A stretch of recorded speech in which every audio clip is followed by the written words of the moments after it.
Amém. Vocês vão ter que aguentar essa minha voz hoje. Ainda que está melhor que ontem. Ontem eu precisei mandar um áudio para uma pessoa. Aí eu falei, olha, sou eu mesmo. Acredite. E falando em ontem nós tivemos uma reunião do conselho da igreja. Uma reunião muito boa, muito importante.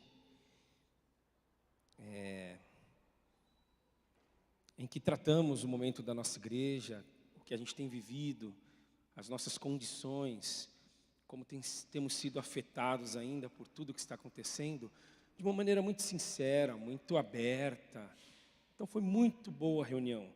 E eu falei que eu agradeço a Deus pelos amigos, pelos relacionamentos, porque no começo da reunião, antes da gente começar, nós ficamos falando da gente, das nossas famílias, dos nossos filhos.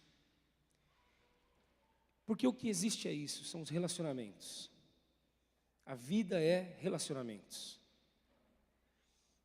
E foi uma das tônicas da nossa reunião. É voltar a ter um senso de comunidade. Vínculos se perderam. Muitos aqui, cujos amigos não estão mais aqui. Muitos aqui, que inclusive os amigos não estão somente não mais aqui, mas amizades que se desfizeram. Então, como que a gente pode reaver o que é possível, reconectar, revincular, ou como a gente pode criar novos vínculos aqui mesmo? Então, foi muito boa a reunião nesse sentido, nessa direção. E é o que a gente está buscando e vamos continuar buscando, com a ajuda do Senhor, para isso. E hoje, Dia dos Pais, pensando no Dia dos Pais, eu pensei que a gente, no nosso país e no mundo, a gente vive uma crise, pior do que uma crise política, pior do que uma crise econômica, pior do que uma crise social. A gente vive uma crise ética, uma crise de integridade. E essa crise de integridade é que afeta todas as outras crises. Então, pensando no Dia dos Pais, eu comecei a pensar um pouquinho nessa questão da integridade. Porque quando nós pensamos nos pais, nas mães, naqueles que são responsáveis pelos que estão crescendo, a gente pensa no quê? Integridade. E integridade, aqui eu leio no dicionário, é condição de inteiro, do que não foi alvo de diminuição. Qualidade de quem é íntegro, de quem é honesto, incorruptível, cujos comportamentos e ações demonstram retidão, honestidade, atributo da pessoa inocente, pura. E o último significado que eu leio, que é o que mais me chama a atenção para a noite de hoje, característica do que não sofreu alteração. Então, integridade é a característica do que ou de quem não sofreu alteração, não se alterou, não mudou. Pode até ter sido afetado, mas foi afetado, mas não foi mudado. E para isso eu quero ler um texto que está em Mateus capítulo 4. A princípio pode parecer um texto um pouco estranho e inadequado para o Dia dos Pais. Mas, quando a gente pensa nessa preocupação de sermos íntegros, para que possamos de alguma maneira influenciar, impactar, afetar, inspirar nossos filhos, filhas, sobrinhos, esse texto aqui cabe muito bem. Mateus 4, de 1 a 11.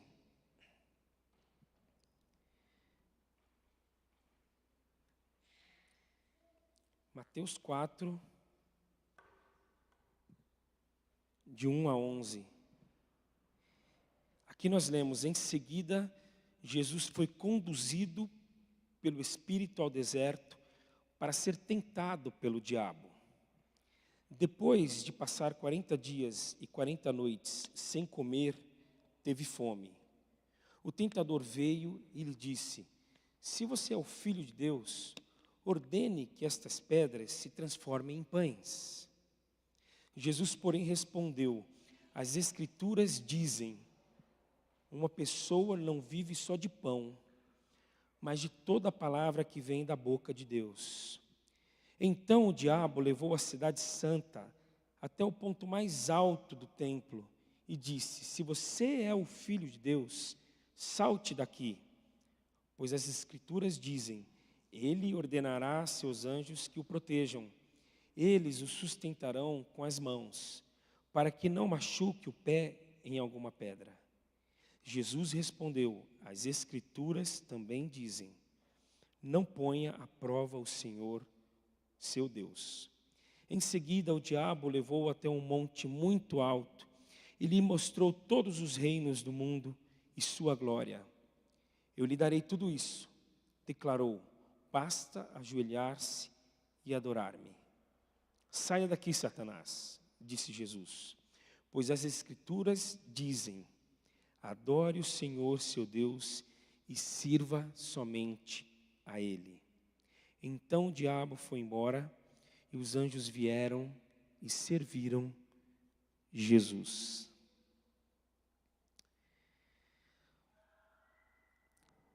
Eu acredito que nesse texto aqui nós encontramos a base para toda e qualquer tentação.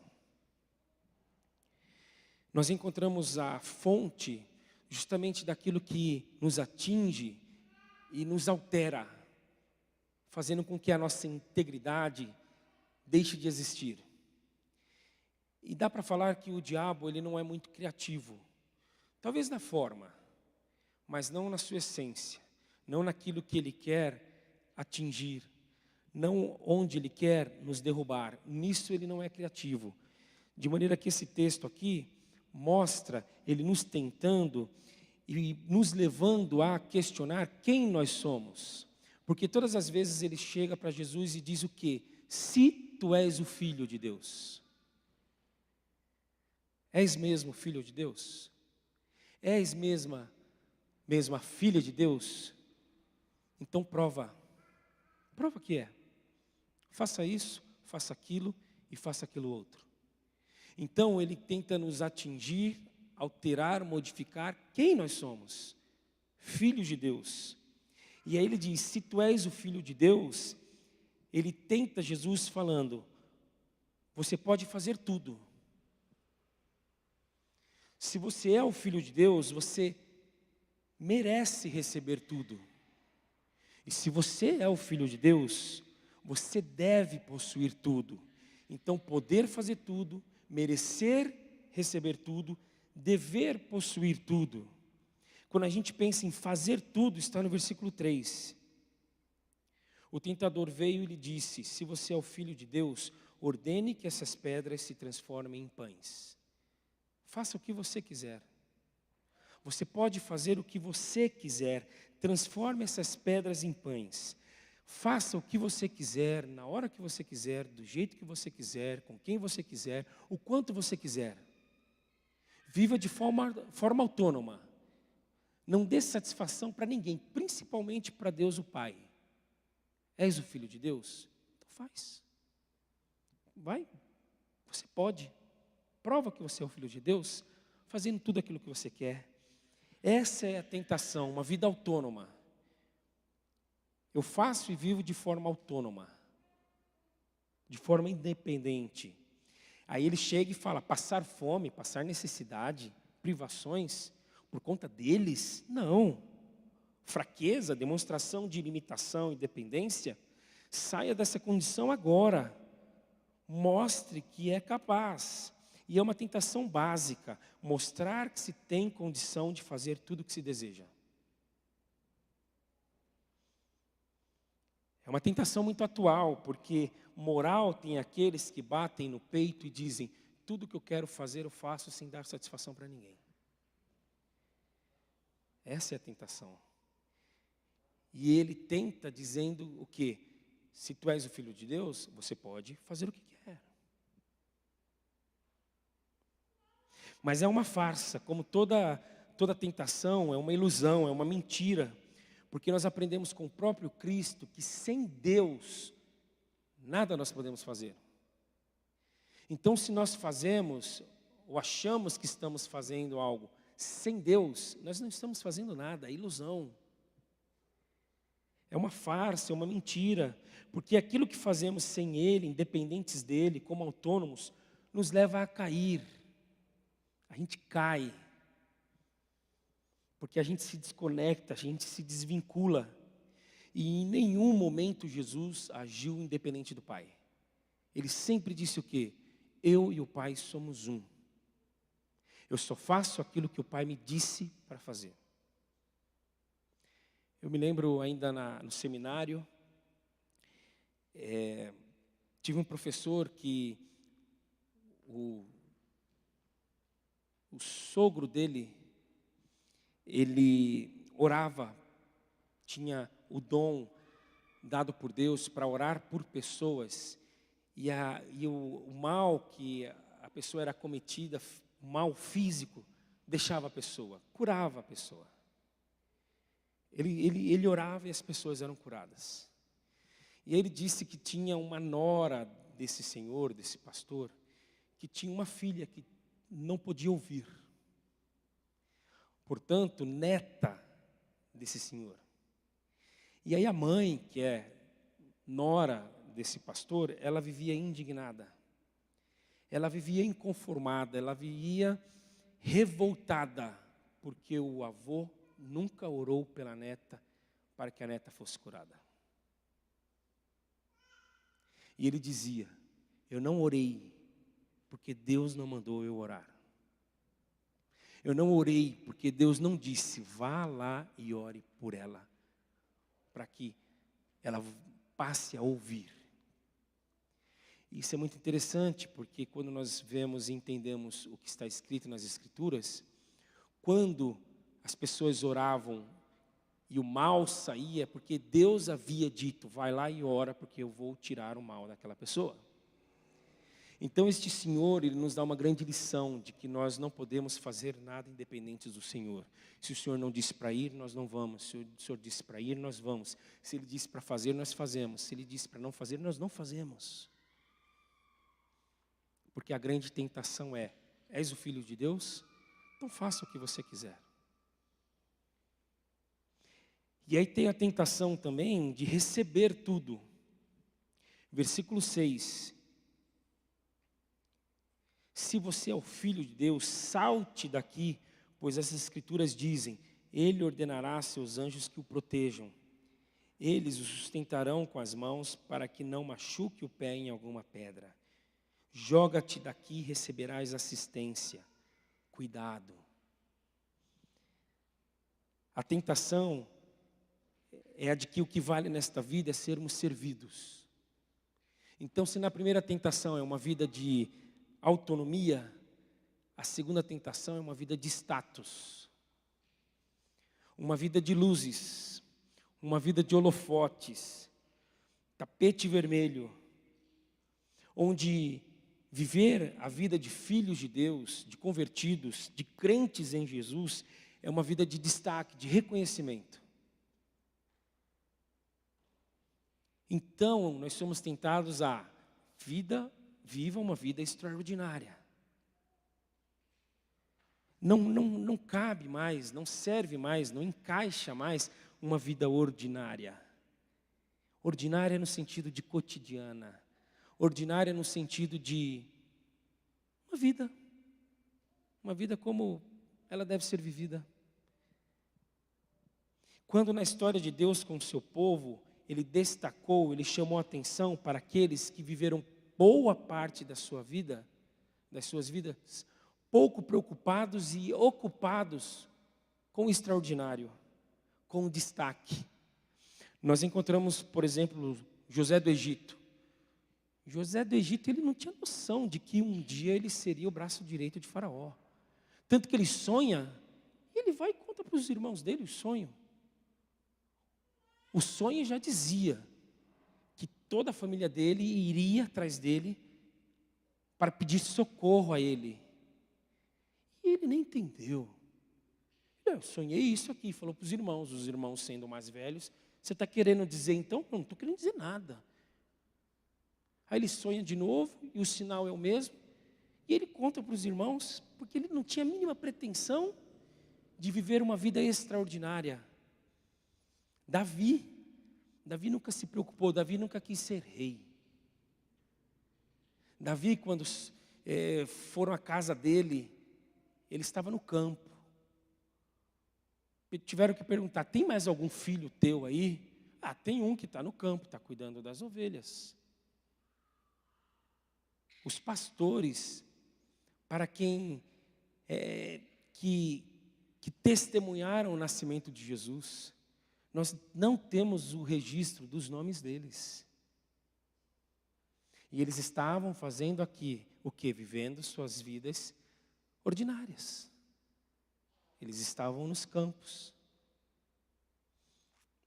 E aí nós vemos os discípulos de Jesus, também iletrados, até certo ponto limitados, gente do povo, que estavam, alguns deles, se não todos, vivendo suas vidas de forma ordinária.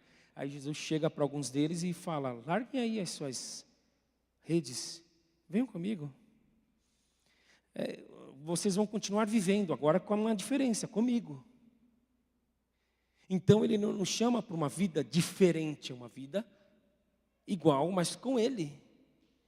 A gente não passa a viver uma outra vida, uau, extraordinária. Seremos servidos. É a vida que a gente vinha vivendo, agora com ele.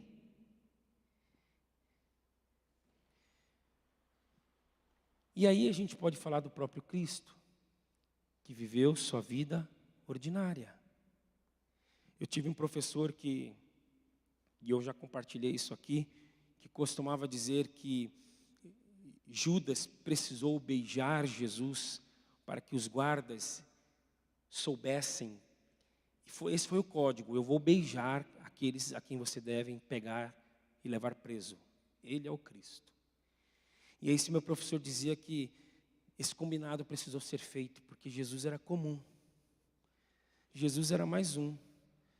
Jesus usava Vans no pé, usava calça jeans, camiseta básica, comia pizza com a mão, sentava no chão com as pessoas, ria, chorava, contava piada. Então ele era comum. E Pedro, do jeito que era Pedro, era capaz de Pedro se meter na frente e levar em Pedro. Aí não, então eu vou beijar, porque vocês precisam identificar, porque só de olhar vocês não vão saber quem é, porque ele é igual aos outros. Então, aqui Jesus também não cedeu, não optou por receber tudo, por ser servido e admirado. Aliás, as Escrituras dizem que ele recebeu um título de servo sofredor. Então a gente quer uma vida tão extraordinária que nem sofrer a gente quer. Porque é dito a nós o quê? Se tu és o filho, se tu és a filha de Deus, não sofra. Você não vai sofrer. E isso vai afetando o quê? A nossa integridade. Isso vai nos alterando e nos levando a não ser mais quem nós somos. E aí nós encontramos aqui a terceira tentação. Possuir tudo. Versículo 8. Em seguida o diabo o levou até um monte muito alto e lhe mostrou todos os reinos do mundo e sua glória. Eu lhe darei tudo isso, declarou. Basta ajoelhar-se e adorar-me. Ter tudo o que se deseja. Poder. Nós já falamos de autonomia. Fazer tudo. Nós já falamos de status. Receber tudo. E agora nós estamos falando de poder. De ter tudo, de possuir tudo. Ser o dono, o proprietário, ter a posse. Isso é demais. Isso nos consome. Porque possuir, ter, nos confere poder. Quanto mais nós temos, mais nós podemos. Já perceberam como muitas vezes, se não todas as vezes, em agremiações, em associações, quando pessoas se reúnem para algum fim, quem que geralmente está à frente? Quem que geralmente recebe um status diferenciado? Quem que acaba tendo poder? É o que mais tem. É aquele que mais possui. Porque quanto mais nós temos, mais nós ficamos por cima. E quanto mais nós temos, mais nós estamos dominando sobre os outros. Afinal, o que se diz popularmente é o quê? Quem pode mais, chora menos. E quem é que pode mais para chorar menos? Quem tem mais. Por isso a tentação por possuir, como eu estava dizendo, nos consome. Nós nunca estamos satisfeitos. Nós sempre queremos mais. Nós vivemos correndo atrás de mais. E aqui, gente, eu não estou falando só de uma questão financeira. Também. Primeiramente, possivelmente, mas não somente. É possuir, seja lá o que for, que vai te conferir poder.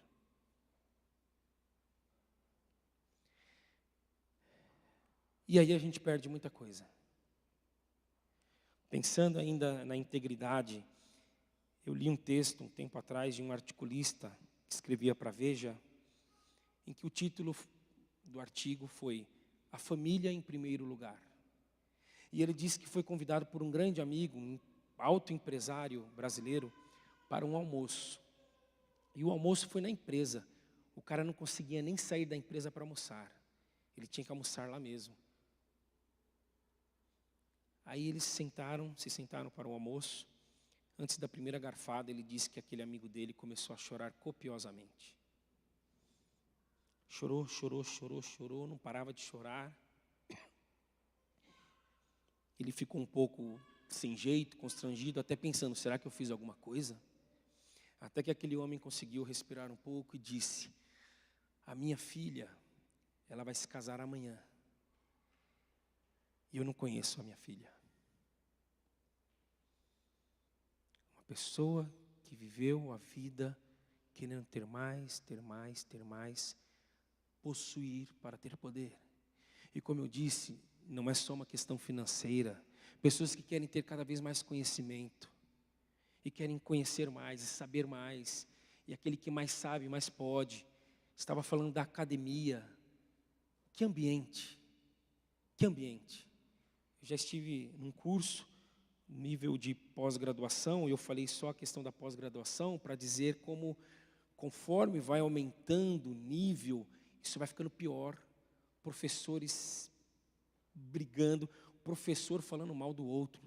Estava assistindo uma aula de um professor e ele falava mal do outro. Assim, ó. Querendo ter cada vez mais. Porque aí surge a competição, quando deveria haver o quê? Cooperação. Nós nascemos para cooperar, não falamos de relacionamentos. Mas aí, para possuir mais e ter poder, as pessoas competem. E aquele que deveria ser o meu próximo, ou eu o próximo dele, passa a ser o meu adversário. E é interessante que Jesus nunca competiu com ninguém. Todas as vezes que queriam competir com ele, ele vazava, saía de lado. Por quê? Porque ele sabia que se ele fosse competir com alguém, ele ganharia e alguém perderia. Então ele cooperou. E aí, falando de ganhar ou de perder, aqui esse texto nos mostra com muita clareza quem é que promete dar tudo. Não é Jesus, não é o Senhor, é o diabo. É o diabo. E aí é interessante, né? Porque nas duas primeiras tentações, se a gente for ver, o diabo se utiliza do poder. Quem que é? Deus. Perceberam que interessante? Ele nos tenta, dizendo, se somos o Filho de Deus, nós podemos fazer tudo, merecer tudo e devemos possuir tudo. Mas isso é algo atribuído somente a Deus. São realidades, verdades atribuídas a Ele. Ele pode fazer tudo. O texto bíblico fala que o Senhor está nos céus e faz tudo quanto lhe agrada. Só Ele pode receber tudo. A Ele toda a honra e toda a glória. Cantamos esta linda música, um clássico. Ao único que é digno de receber a honra, a glória e o poder. Só Ele pode possuir tudo. Do Senhor é a terra e tudo que nela há. E esse foi o grande erro de Lúcifer. Ele quis justamente isso. Ele foi o primeiro a querer isso. A fazer tudo, receber tudo e possuir tudo. Aí ele caiu, se transformou no diabo. E ele passou e passa a vida tentando a todos a quem ele encontra. Ele tentou o primeiro casal nesse ponto. Vocês podem ser como ele. É o que ele disse ao primeiro casal. Ele tentou Jesus nesse sentido. Está claro aqui, está escancarado no texto. Ele nos tenta de dia e de noite nisso aqui. Eu não duvido que alguns de nós foram e fomos tentados hoje, em algum aspecto desse aqui. E nós somos tentados no nosso dia a dia, nessas questões aqui. Às vezes é um chefe que nos tenta, às vezes é um amigo que nos tenta, às vezes é um vizinho, eles vêm com propostas, para que achemos que nós podemos fazer tudo, receber tudo e possuir tudo. Só que, como já foi dito, quando nós entramos nessa, achando que, vivendo dessa forma, nós provaremos que somos filhos de Deus, nós caímos. E aí a integridade, ela vaza pelos nossos dedos. De maneira então que essa palavra para hoje, um dia dos pais, um dia tão importante, um dia tão bonito, marcante, significativo e renovador para muitos de nós, é uma palavra para que nós possamos nos firmar na integridade de quem nós realmente somos e não sermos alterados por cedermos à tentação, achando de que o que nós somos e temos é pouco, de que é necessário mais. Quando não, tudo é dele, por ele, para ele. E é esse Deus que nos chama de amigos. Eu me lembro de um pastor, também professor meu, que ele dizia que nós somos praticamente a quarta pessoa da Trindade. Tamanha a abertura e possibilidade de intimidade que nós podemos ter com Deus. É legal isso. Mas a gente não faz parte da Trindade. Nós somos a quarta pessoa de uma Trindade. Então a conta tem que fechar. A gente está lá, mas a gente não está lá. De maneira que eu acho que a nossa oração hoje pode ser de que nós queremos ser teus filhos, Senhor.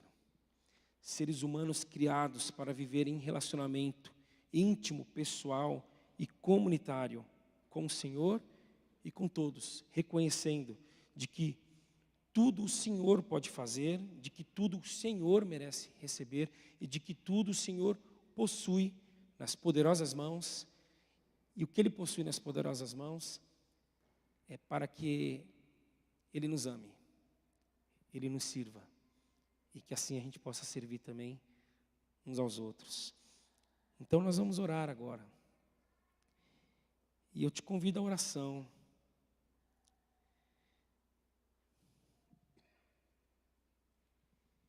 E quem sabe tudo isso que foi falado, ou parte do que foi falado, tenha saltado aí e inquietado o seu coração, justamente em algum ponto dessa tentação, que, como eu disse, é diária. A tentação de vivermos de forma autônoma. Faça o que você quiser. Não dê satisfação para ninguém. A tentação de uma vida de status, em que nós somos servidos, nós somos reconhecidos, em que nós recebemos uma promoção e achamos que agora sim. Agora sim. Em que nós achamos que possuir, seja o que for, o quanto for e cada vez mais, vai nos dar um poder sobre os outros. Então vamos orar pedindo, Senhor, tem misericórdia de nós, porque nós queremos viver de forma íntegra, sem nos deixarmos ser afetados e alterados, deixando de ser quem somos.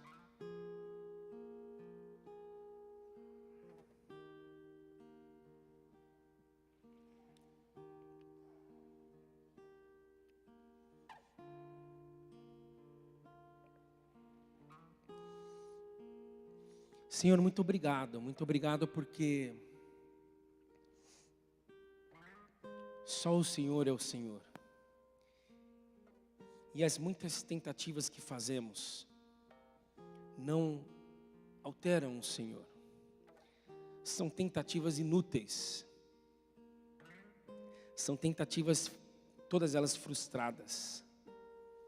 Porque o Senhor é o único, merecedor. O Senhor é o único que pode agir da maneira que bem entender. O Senhor é o único que merece adoração e serviço da nossa parte. O Senhor é o único que a tudo possui, tem todo o poder. Então, muito obrigado, porque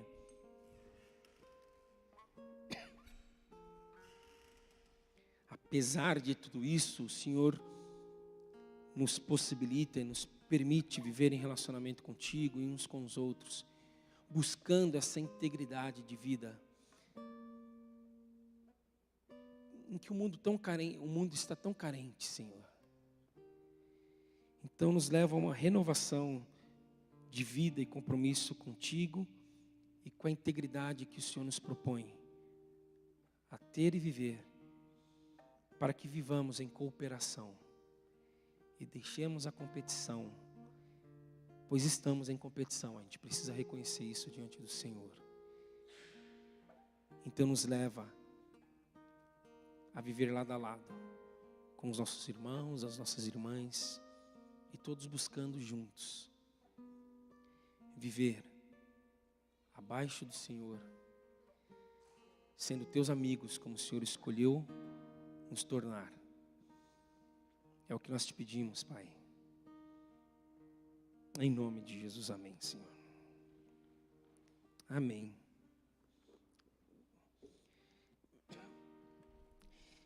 De manhã nós oramos pelos pais, depois da música que cantamos. Só que nós vamos orar agora, logo, pelos pais.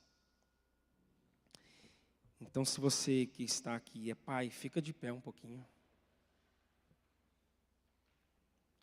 Aí eu falei que logo cedo a Gláucia me abraçou e falou: obrigado pelo paizão que você é para os nossos filhos. E eu falei: será que é tudo isso? Será? Não é tudo isso, mas a gente segue lutando, buscando e tentando. E Deus tem sido bom e misericordioso nesse sentido. Eu vou pedir para a Isa orar. Tem que pedir para alguma mulher orar, né? Aquela que vai ter no companheiro que já é seu, o pai dos filhos de vocês. Olha agora, hein? Então, se a Isa puder orar, e eu te convido a, se você se sentir à vontade, direcione as suas mãos para os pais que aqui estão, como um sinal de que, olha, Senhor, eu quero pedir que a tua bênção sobre eles. Eu quero pedir que o Senhor continue conduzindo a todos eles. Então vamos orar? Por favor, Isa, pode ser daí se quiser, fica à vontade.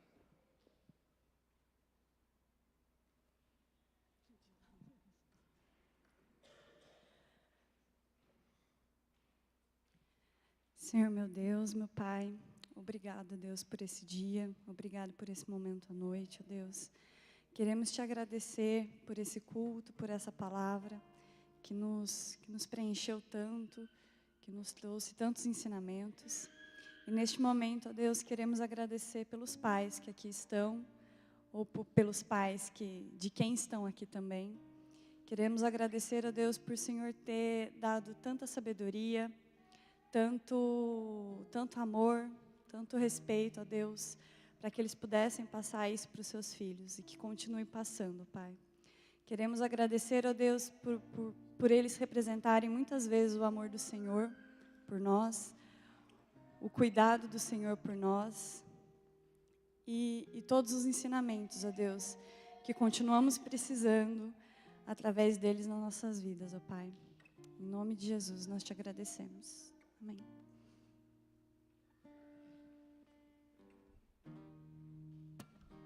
Vamos cantar a última música.